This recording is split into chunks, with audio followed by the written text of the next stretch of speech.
Hey, it's your buddy Peace and Harmony with you here today. We got a question in today, and that is why doesn't this individual, this covert narcissist who I've been married to for 25 years, why don't they get me? Why don't they understand me? Why don't they come together and try to work on the relationship? And I find that this is a very interesting point or crossroads that comes in a covert narcissist marriage, when eventually something has to change, something has to give, something has to take a new direction. The covert narcissist generally is going to be very easy to satisfy or easy to get along with, because they really apparently don't need much, but they need just about you to do just about everything. And when I say they don't need much, I mean that they actually satisfy quite a lot of their own needs just by being selfish, by being self-centered, by putting their needs at the top of the list. And really oftentimes other people's needs don't really get on the list. They might provide through other ways, through financial support, physical support. They might have a physical presence, but there's a certain emotional aptitude which oftentimes the covert narcissist does not present in the relationship.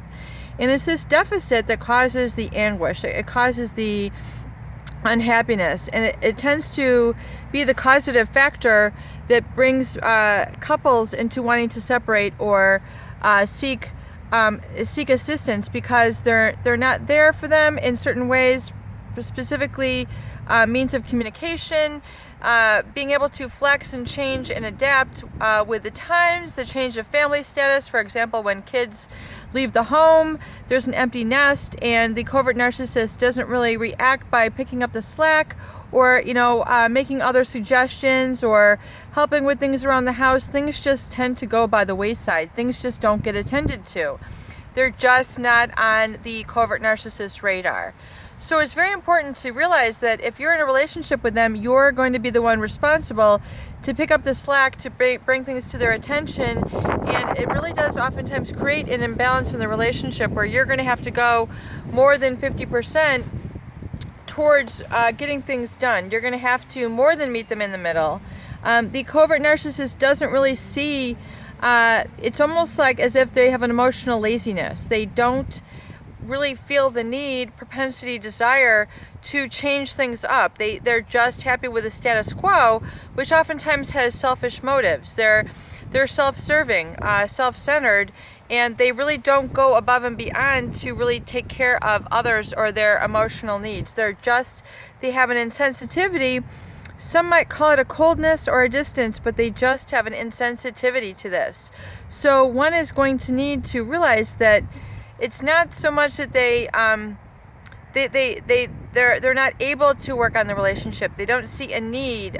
They don't feel that they have an ability to work on this. They feel very short-sighted in that as long as they take care of themselves, they're taking care of everything. So it really just kind of stops there. The buck kind of stops there. So if you're feeling like they're not really getting you, that they're not really working on the relationship, they don't really see where you're coming from, they don't really understand your needs, they think, they just don't identify, it's because of the covert narcissist inability or insensitivity to take responsibility for empathy in the relationship.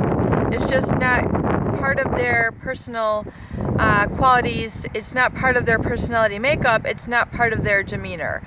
So one must either accept them for the way that they are, and furthermore seek to expand and direct your life and your vision moving forward, or make roads to separate. It's just how they're going to be, and so the adaptation, the resiliency must come from within you. Peace and harmony with you here today. I hope these videos do help. Please share and please subscribe for more great tools, videos, discussion, and support.